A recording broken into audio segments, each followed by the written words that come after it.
بسم اللہ الرحمن الرحیم، شروع کرتا ہوں اللہ کے نام سے جو بے انتہا مہربان نہایت رحم کرنے والے ہیں۔ قد افلح المؤمنون الذین هم فی صلاتهم خاشعون والذین هم عن اللغو معرضون والذین هم للزکاة فاعلون والذین هم لفروجهم حافظون إلا على أزواجهم أو ما ملكت أيمانهم فإنهم غير ملومين فمن ابتغى وراء ذلك فأولئك هم العادون والذين هم لأماناتهم وعهدهم راعون والذين هم على صلواتهم يحافظون أولئك هم الوارثون الذين يرثون الفردوس هم فيها خالدون۔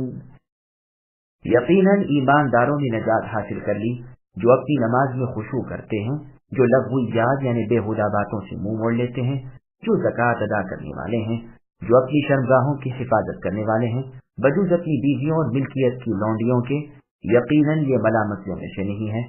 اس کے سوا جو اور ڈھونڈیں وہی حد سے تجاوز کر جانے والے ہیں، جو اپنی امانتوں اور وعدے کے حفاظت کرنے والے ہیں، جو اپنی نمازوں کی نگہبانی کیا کرتے ہیں، یہی وارث ہیں جو فردوس کے وارث ہوں گے جہاں وہ ہمیشہ رہیں گے۔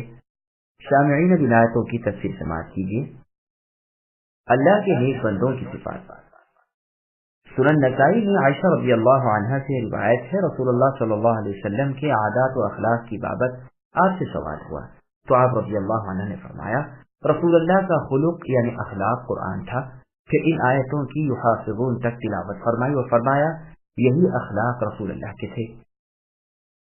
مسند حاکم کی ایک روایت میں ہے کہ جب اللہ تعالیٰ نے جنت عدن پیدا کی اور اس میں درخت وغیرہ اپنے ہاتھ سے لگائے تو اسے دیکھ کر فرمایا کچھ بول۔ اس نے یہی آیتیں تلاوت کی جو قرآن میں نازل ہوئی۔ اللہ تعالیٰ کا فرمان ہے کہ مؤمن مراد کو پہنچ گئے، وہ سعادت پا گئے، انہوں نے نجات پالی۔ ان مؤمنوں کی شان یہ ہے کہ وہ اپنی نمازوں میں خوف الہی رکھتے ہیں، خشوع اور سکون کے ساتھ نماز ادا کرتے ہیں، دل حاضر رکھتے ہیں، نگاہیں نیچی ہوتی ہیں، بازو جھکے ہوئے ہوتے ہیں۔ محمد بن سیرین رحمہ اللہ کا قول ہے کہ اصحاب رسول اللہ صلی اللہ علیہ وسلم اس آیت کے نازل ہونے سے پہلے اپنی نگاہیں آسمان کی طرف اٹھاتے تھے، لیکن اس آیت کے نازل ہونے کے بعد ان کی نگاہیں نیچی ہو گئیں، سجدے کی جگہ سے اپنی نگاہ نہیں ہٹاتے تھے۔ اور یہ بھی مرضی ہے کہ جانماز سے ادھر ادھر ان کی نظر نہیں جاتی تھی۔ اگر کسی کو اس کے سوا عادت پڑ گئی ہو تو اسے چاہیے کہ اپنی نگاہیں نیچی کر لے۔ بس یہ خشوع و خضوع اسی شخص کو حاصل ہو سکتا ہے جس کا دل فارغ ہو، خلوص حاصل ہو اور نماز میں پوری دلچسپی ہو اور تمام کاموں سے زیادہ اسی میں دل لگتا ہو۔ چنانچہ سنن نسائی میں ہے رسول اللہ صلی اللہ علیہ وسلم فرماتے ہیں مجھے خوشبو عورتیں زیادہ پسند ہیں اور میری آنکھوں کی ٹھنڈک نماز میں رکھی گئی ہے۔ سنن نبی داؤد میں ہے کہ ایک انصاری صحابی رضی اللہ عنہ نے نماز کے وقت لونڈی سے کہا کہ پانی لاؤ، نماز پڑھ کر راحت حاصل کروں، تو سننے والوں کو ان کی یہ بات گراں گزری۔ آپ نے فرمایا رسول اللہ صلی اللہ علیہ وسلم بلال رضی اللہ عنہ سے فرماتے تھے اے بلال اٹھو اور نماز کے ساتھ ہمیں راحت پہنچاؤ۔ پھر اور بس بیان ہوا کہ وہ باطل سے، شرک سے، گناہ سے اور ہر ایک بےہودہ اور بے فائدہ قول و عمل سے بچتے ہیں، جیسے اللہ تعالیٰ نے سورہ فرقان کی آیت نمبر 72 میں فرمایا وَإِذَا مَرُّوا بِاللَّغْوِ مَرُّوا كِرَامًا، وہ لغو بات سے بزرگانہ گزر جاتے ہیں، وہ برائی اور بے سود کاموں سے اللہ کی روک کی وجہ سے رک جاتے ہیں۔ اور بس ان کا یہ ہے کہ یہ زکوٰۃ مال ادا کرتے ہیں۔ اکثر مفسرین یہی فرماتے ہیں، لیکن اس میں ایک بات یہ ہے کہ یہ آیت مکی ہے اور زکوٰۃ کی فرضیت ہجرت کے دوسرے سال میں ہوئی ہے، پھر مکی آیت میں اس کا بیان کیسے؟ اس کا جواب یہ ہے کہ اصل زکوٰۃ تو مکے میں ہی واجب ہو چکی تھی، ہاں اس کی مقدار، مال کا نصاب وغیرہ یہ سب احکام مدینے میں مقرر ہوئے۔ دیکھیے سورہ انعام بھی مکیہ ہے اور اس میں بھی زکوٰۃ کا حکم موجود ہے۔ چنانچہ سورہ انعام کی آیت نمبر 141 میں اللہ نے فرمایا وَآتُوا حَقَّهُ يَوْمَ حَصَادِهِ، یعنی کھیتی کے کٹنے والے دن اس کی زکوٰۃ ادا کر دیا کرو۔ ہاں یہ بھی معنی ہو سکتے ہیں کہ مراد زکوٰۃ سے یہاں نفس کو شرک و کفر کے میل کچیل سے پاک کرنا ہو، جیسے اللہ تعالیٰ نے سورہ شمس کی آیت نمبر 9 میں فرمایا قَدْ أَفْلَحَ مَنْ زَكَّاهَا، اس شخص نے اپنے نفس کو پاک کر لیا، اس نے فلاح پا لی، اور جس نے اسے خراب کر لیا وہ نامراد ہوا۔ یہی ایک قول سورہ فصلت کی آیت نمبر 6 وَوَيْلٌ لِّلْمُشْرِكِينَ الَّذِينَ لَا يُؤْتُونَ الزَّكَاةَ میں بھی ہے، اور یہ بھی ہو سکتا ہے کہ آیت میں دونوں زکاتیں ایک ساتھ مراد لی جائیں، یعنی زکات نفس بھی اور زکات مال بھی۔ فی الواقع مومن کامل وہی ہے جو اپنے نفس کو بھی پاک رکھے اور اپنے مال کی بھی زکات دے، واللہ اعلم۔ پھر اور اہل ایمان کا وصف بیان فرمایا کہ وہ سوائے اپنی بیویوں اور ملکیت کی لونڈیوں کے اور عورتوں سے اپنے نفس کو دور رکھتے ہیں، یعنی حرام کاری بدکاری سے بچتے ہیں، زنا لواطت وغیرہ سے اپنے تئیں بچاتے ہیں، ہاں ان کی بیویاں جو اللہ نے ان پر حلال کی ہیں اور جہاد میں ملی ہوئی لونڈیاں جو ان پر حلال ہیں، ان کے ساتھ ملنے یعنی ہم بستری کرنے میں کوئی ملامت اور حرج نہیں۔ جو شخص ان کے سوا اور طریقوں سے یا اوروں سے خواہش پوری کرے وہ حد سے گزر جانے والا ہے۔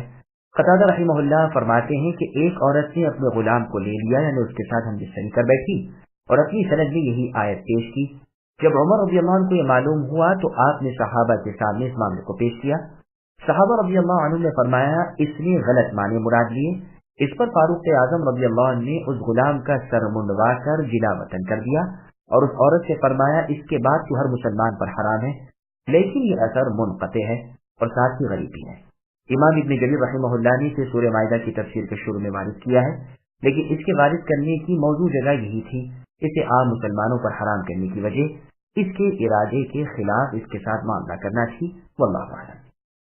امام شافعی رحمہ اللہ اور ان کے موافقین نے اس آیت سے استدلال کیا ہے کہ اپنے ہاتھ سے خاص پانی نکال ڈالنا حرام ہے، یعنی جلد کرانا، آدمی کا مشتزنی کر کے اپنی منی کو اپنی شرمگاہ سے نکال دینا، کیونکہ یہ بھی ان دونوں حلال صورتوں یعنی بیوی کے ساتھ ہم بستری یا جنگ میں ملنے والی لونڈی کے علاوہ ہے، اور مشتزنی کرنے والا شخص بھی حد سے آگے گزر جانے والا ہے۔ مزید اہل ایمان کا بس بیان ہو رہا ہے کہ وہ اپنی امانتیں اور اپنے وعدے پورے کرتے ہیں، امانت میں خیانت نہیں کرتے بلکہ امانت کی ادائیگی میں سبقت کرتے ہیں، وعدے پورے کرتے ہیں، اس کے خلاف عادتیں منافقوں کی ہوتی ہیں۔ چنانچہ صحیح بخاری صحیح مسلم وغیرہ میں ہے، رسول اللہ صلی اللہ علیہ وسلم فرماتے ہیں منافق کی 3 نشانیاں ہیں، جب بات کرے جھوٹ بولے، جب وعدہ کرے خلاف کرے، جب امانت دیا جائے خیانت کرے۔ پھر اور بس مؤمنوں کا بیان فرمایا کہ وہ نمازوں کی ان کے اوقات پر حفاظت کرتے ہیں۔ چنانچہ صحیح بخاری صحیح مسلم اور سورۃ ترمذی وغیرہ میں رسول اللہ صلی اللہ علیہ وسلم سے سوال ہوا کہ سب سے زیادہ محبوب عمل اللہ کے نزدیک کیا ہے؟ رسول اللہ نے فرمایا نماز کو وقت پر ادا کرنا۔ پوچھا گیا پھر کون سا؟ فرمایا ماں باپ سے سلوک کرنا۔ پوچھا گیا پھر؟ فرمایا اللہ کی راہ میں جہاد کرنا۔ قتادہ رحمہ اللہ فرماتے ہیں وقت سے رکوع سجدے وغیرہ کی حفاظت مراد ہے، ان پر دوبارہ نظر ڈالو۔ شروع میں بھی نماز کا بیان ہوا اور آخر میں بھی نماز کا بیان ہوا، جس سے ثابت ہوا کہ نماز سب سے افضل ہے۔ سنن ابن ماجہ میں حدیث ہے، رسول اللہ نے فرمایا سیدھے سیدھے رہو اور تم ہرگز احاطہ نہ کر سکو گے، جان لو کہ تمہارے تمام اعمال میں بہترین عمل نماز ہے۔ دیکھو وضو کی حفاظت صرف مؤمن ہی کر سکتا ہے۔ ان سب صفات کو بیان فرما کر اللہ تعالیٰ ارشاد فرماتے ہیں کہ یہی لوگ وارث ہیں جو جنت الفردوس کے دائمی وارث ہوں گے۔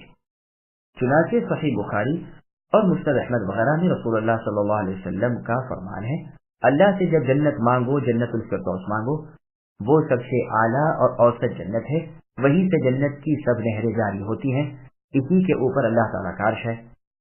سنن ابن ماجہ میں ہے، رسول اللہ فرماتے ہیں تم میں سے ہر ایک کی 2 جگہیں ہیں، ایک منزل جنت میں ایک جہنم میں، جب کوئی دوزخ میں گیا تو اس کی منزل کے وارث جنتی بنتے ہیں، اسی کا بیان اس آیت میں ہے۔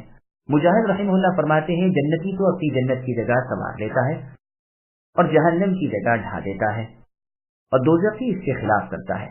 کفار جو عبادت کے لیے پیدا کیے گئے تھے انہوں نے عبادت ترک کر دی تو ان کے لیے جو انعامات تھے وہ ان سے چھن کر سچے مومنوں کے حوالے کر دیے گئے، اسی لیے انہیں وارث کہا گیا۔ صحیح مسلم میں ہے کہ کچھ مسلمان پہاڑوں کے برابر گناہ لے کر آئیں گے جنہیں اللہ تعالیٰ یہود و نصارہ پر ڈال دیں گے اور ان مسلمانوں کو بخش دیں گے۔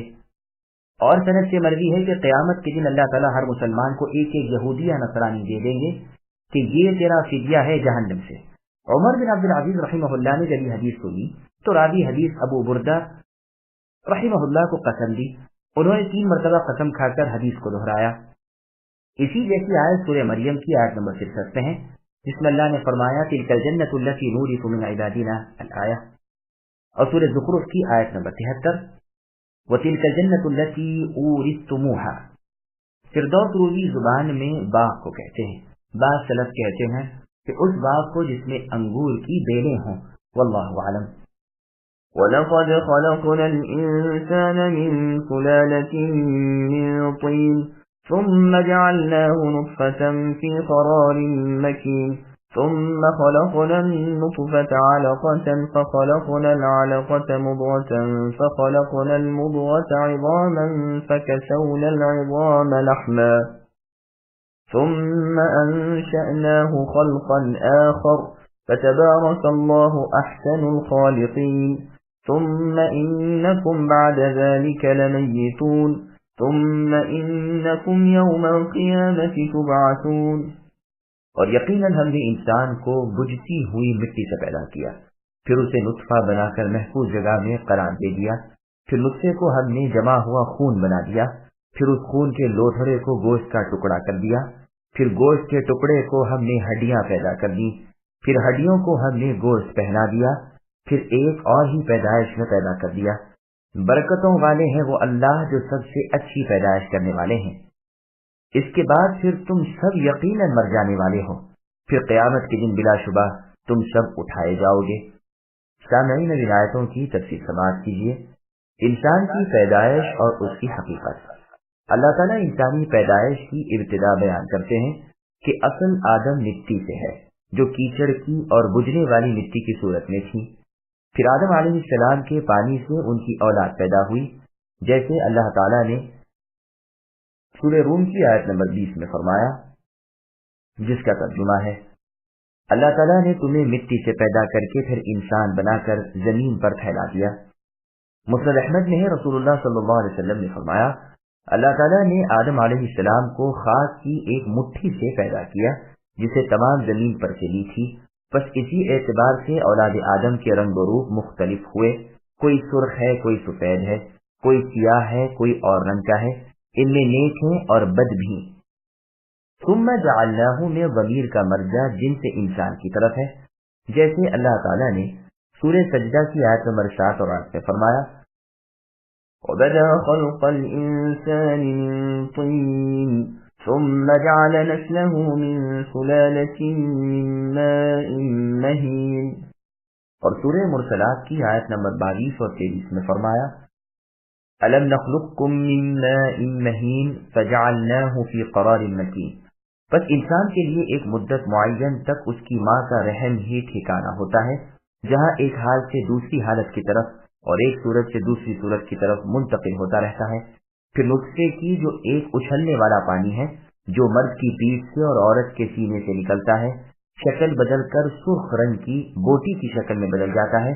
پھر اسے گوشت کے ایک ٹکڑے کی صورت میں بدل دیا جاتا ہے جس میں کوئی شکل اور کوئی خط نہیں ہوتا. پھر ان میں ہڈیاں بنا دی، سر، ہاتھ، پاؤں، ہڈی، رگ، پٹھے وغیرہ بنائے، پیٹھ کی ہڈی بنائی.